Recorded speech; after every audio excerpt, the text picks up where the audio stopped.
Hola a todos, muy buenos días. Mi nombre es Romina Breyer-Wino. Soy licenciada en Problemas de Aprendizaje y Atención en Diagnóstico e Intervención. Soy orientadora de padres y he trabajado por más de 15 años en el Ministerio de Educación en Israel, en la parte de educación a la diversidad, de educación diferencial. Hoy vamos a hablar sobre la vuelta al cole, sobre qué les pasó a nuestros alumnos en estos meses que no estuvimos en contacto directo y ver cómo lo hacemos, cómo volvemos otra vez a trabajar dentro del aula.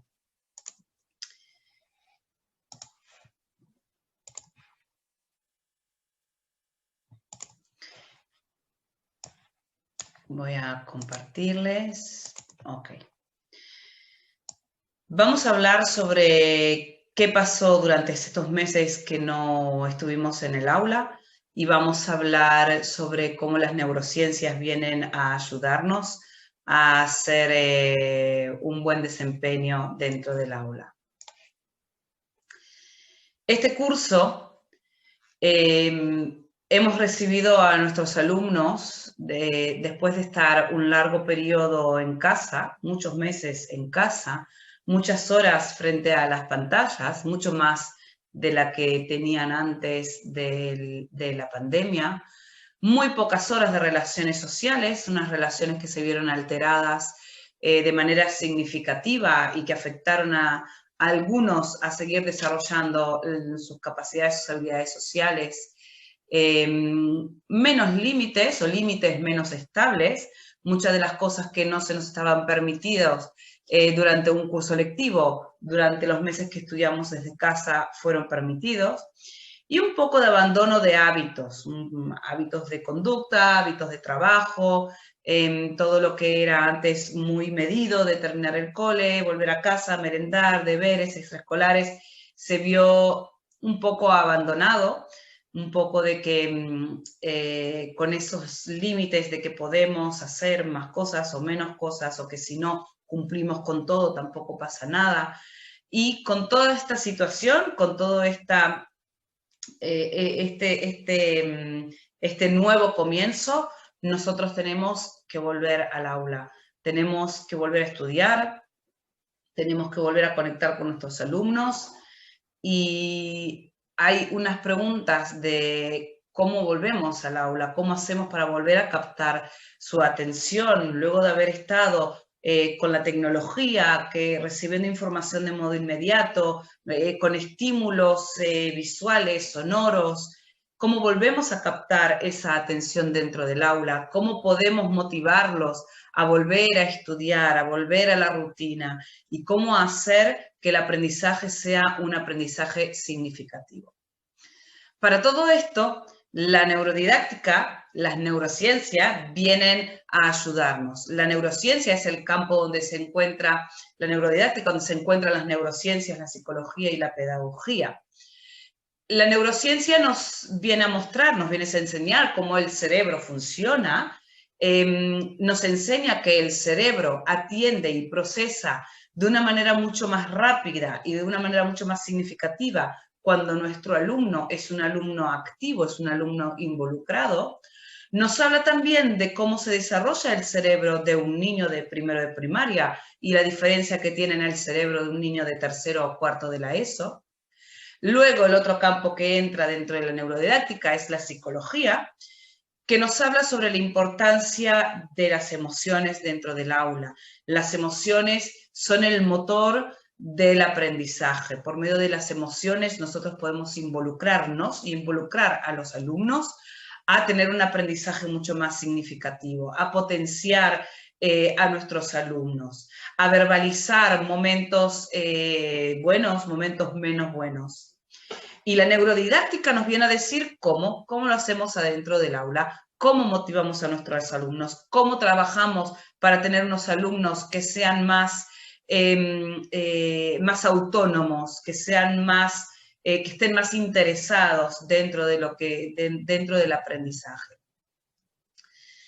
¿Cómo trabajamos la motivación? La motivación es el motor de todo lo que hagamos en la vida. La motivación entra en la parte académica, entra en la parte personal, entra en la parte laboral, en la parte deportiva. La motivación es el motor que nos mueve a hacer alguna actividad. Lo primero y principal es conocer muy bien a nuestros alumnos. Y cuando hablo de conocer muy bien es conocer desde su parte académica quién necesita más ayuda, quién necesita más contención, quién va más rápido, quién va más lento, quién tiene mejor atención y quién no. Y también el conocimiento de qué es lo que le interesa a mis alumnos, qué temas son los que se hablan en esos momentos donde no hay un profesor, un tutor frente a la clase. Esas relaciones que muchas veces cambian con la presencia de un profesor y la ausencia del mismo. Necesito conocer qué son, por qué se mueven mis alumnos, qué los motiva a mis alumnos, para poder de ahí conectar con ellos. Es imprescindible valorarles el trabajo realizado en clase. Cada trabajo, cada consigna que nosotros damos en clase tiene un porqué. Si hoy decidimos hacer dibujos sobre la prehistoria, esa actividad tiene un porqué.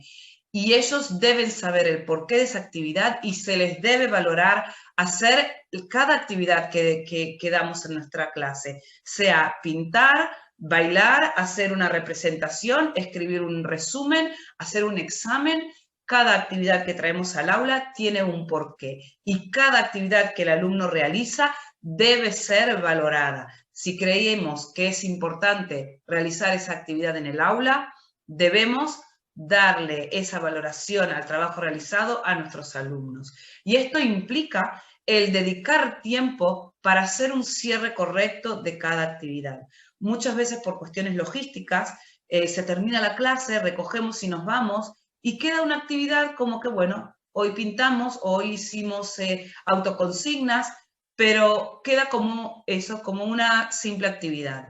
Si nosotros dedicamos tiempo para cerrar esa actividad, para decirles la importancia que tuvo esa actividad en nuestro aprendizaje y para valorar el trabajo realizado, esa actividad pasa a ser una actividad mucho más significativa. No me hicieron pintar porque teníamos tiempo de sobra, no me hicieron hacer un resumen porque el profesor quería, sino que esa actividad tiene un valor.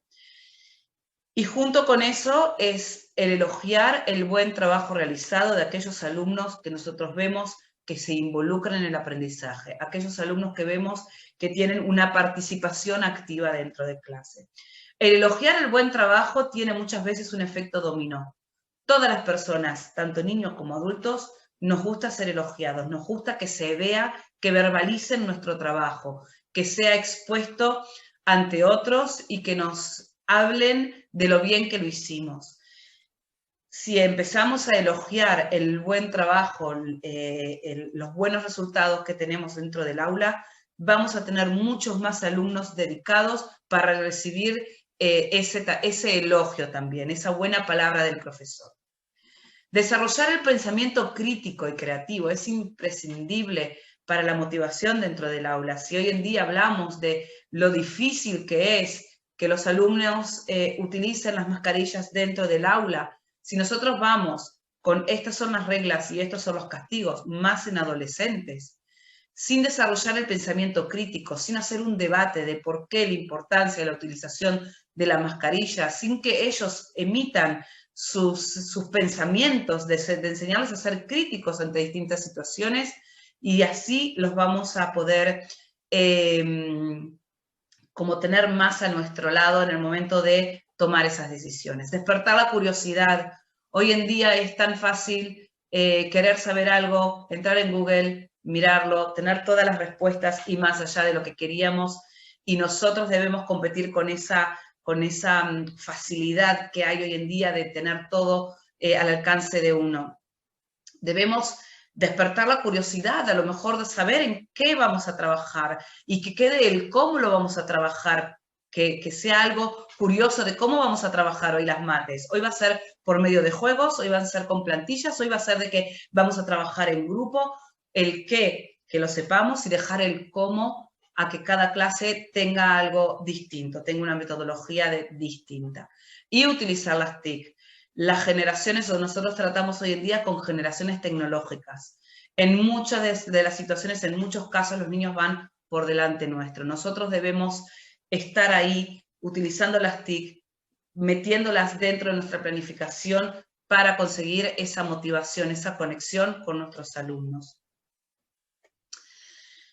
Una de las claves para trabajar la motivación es también trabajar todo lo que son las funciones ejecutivas. Muchas veces hablamos de la atención y hablamos de la atención, que la atención no se pide. No pedimos atención, que nos presten atención. Nosotros debemos robar la atención a nuestros alumnos. La atención es la ventana al conocimiento. Si no estamos atentos, no comprendemos. Si no estamos atentos, no podemos seguir una consigna. Debemos conocer el perfil atencional de cada uno de nuestros alumnos para poder brindarle la igualdad de aprendizaje dentro del aula y así también conocer los tiempos atencionales que tiene mi clase. Si tengo que planificar una clase por Zoom y sé que a los 10 minutos mi clase se dispersa, entonces lo voy a tener muy en cuenta, esos tiempos atencionales en mi planificación, para empezar con una parte frontal y luego de 10 minutos poner un vídeo y luego de 10 minutos otra vez frontal y luego poner preguntas para verificar esa comprensión. Los tiempos atencionales son muy importantes en el momento de hacer una buena planificación de clase.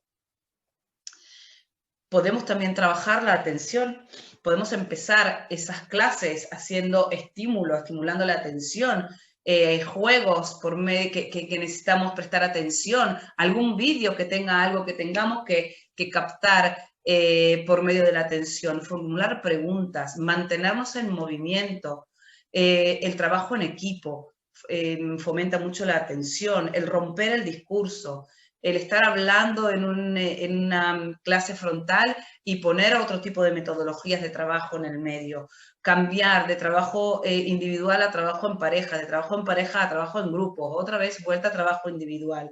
Todo este cambio de metodologías nos ayudan a ir captando la atención de los alumnos. Otra de las funciones ejecutivas que nos ayudan mucho a conseguir esa motivación dentro del aula es la planificación, es ayudarlos, es enseñarles a trabajar con una agenda ordenada y correcta. Muchas veces vemos que los niños se apuntan un examen el mismo día del examen y llegan al día del examen y se ven apuntado un examen, pero no se prepararon para ese examen porque estaba apuntado en la agenda, pero estaba mal planificado. A enseñarles a trabajar con autoconsignas. Hoy en día se ve mucho en el aula que los alumnos cada vez son menos autónomos en el trabajo, dependen mucho de las consignas de los profesores, dependen mucho de la guía de los profesores. Muchas veces el profesor está en una clase con mucha demanda por medio de los alumnos, y si nosotros enseñamos a trabajar con autoconsignas, trabajamos y preparamos esas autoconsignas para poder colgarla en nuestra clase y que estén visualmente al alcance de cualquiera que está haciendo ahora un resumen y que no se acuerda cuáles son los pasos para resumir y los tiene en un papel de las autoconsignas dentro del aula. Así vamos a lograr que nuestros alumnos sean más autónomos, que tengan una autoestima mucho más alta en el momento de saber que son capaces de trabajar y de resolver un problema, teniendo esas muletas al lado, que en el momento en que no las necesiten, no lo mirarán, no se van a ser dependientes de esas autoconsignas, al contrario. En el momento de ir utilizando las autoconsignas, en vez de depender que el profesor diga qué paso hacer, las tengo escritas y las puedo ir mirando en el momento en que las voy necesitando. Una vez que las tenga incorporada en mi método de trabajo como alumno autónomo, ya no van a ser necesarias. Enseñar a secuenciar el aprendizaje. ¿Cómo me organizo si tengo 2 días seguidos exámenes? ¿Cómo estudio para el primero? ¿Cuándo estudio para el segundo? ¿Cómo secuencio si tengo que hacer 3 tareas en el mismo momento? ¿Cómo hago? ¿Qué prioridad le doy a lo que más me cuesta, a lo que más tiempo me lleva? La planificación se debe enseñar dentro del aula. Dentro de las funciones ejecutivas que son imprescindibles para el aprendizaje, debemos trabajar la flexibilidad cognitiva. La flexibilidad cognitiva es la capacidad que tenemos de modificar un pensamiento o una acción según los resultados que obtengamos. Muchas veces, si nuestras clases son frontales y nosotros damos la solución a lo que estamos haciendo, los estudiantes no se enfrentan a situaciones en las que tienen un resultado no favorable, en la que tienen que hacer un cambio en ese pensamiento, en esa acción que han tomado. Y la creatividad va muy ligada a lo que es la flexibilidad cognitiva, y el aprendizaje por proyectos, que está muy ligado a la creatividad, trabaja de una manera muy directa la flexibilidad cognitiva, el poder hacer, el poder deshacer, el poder armar de nuevo, el saber a dónde tengo que llegar y cuáles son mis herramientas que tengo para utilizar. Muchas veces me gusta pensar que nosotros, los profesores, debemos ser como un faro a lo lejos. Debemos estar en un lugar que se nos vea, iluminar hacia dónde queremos ir, hacia dónde queremos llevar a nuestros alumnos, y tratar que todo el camino de donde nosotros estamos a donde nosotros queremos que lleguen esté lleno de autoestima del alumno, de trabajo autónomo, de flexibilidad cognitiva, de motivación, ir guiándolos para que puedan tener un aprendizaje que sea más significativo. Debemos dejarlos que observen, debemos dejarlos que cometan errores, que exploren, que intenten y que vuelvan a intentar, que busquen soluciones, que uno exponga una solución y venga otro y exponga otra solución, y podamos tener un pensamiento crítico de cuál de las soluciones es la que más se acerca a la correcta, o si hay más de una solución correcta. Enseñarles a autoaprender, a ser autosuficientes, a ser autónomos en su trabajo. Cuando nosotros hablamos de un aprendizaje significativo y entendemos que el cerebro funciona en su totalidad, haciendo integración de distintas áreas, nosotros logramos así un aprendizaje significativo para el alumno, un aprendizaje que se conecte, que lo conecte con sí mismo. Nosotros debemos motivar a nuestros alumnos, debemos impulsar esa motivación por medio de interacciones sociales, tanto nuestras con los alumnos, de los alumnos con otros alumnos, fomentar el trabajo cooperativo, emocionarlos, incluir un idioma emocional dentro del aula.